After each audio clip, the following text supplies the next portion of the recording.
Nasa 50 ka na. Tama ko. Ang bagsak mo, Europe na.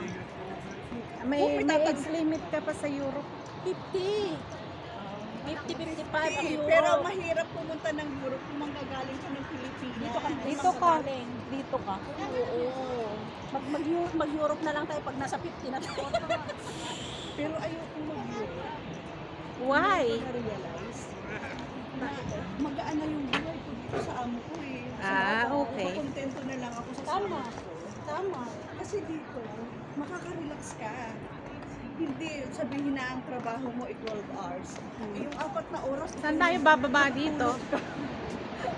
Yung 12 hours mo, tulog ko yung 4 na oras mo. Ayun, saan tayo bababa dito? Ano na to? K-12 na to eh. Ayan, papunta dun ang heritage. Saan? Diyan, pag ganun ka. Ay, K-11. K-11 na to yung K-12. K-12. Ayan, papunta Hindi, tayo parang- dun, Parang dun tayo banda. Dun tayo kasi di akyat ulit.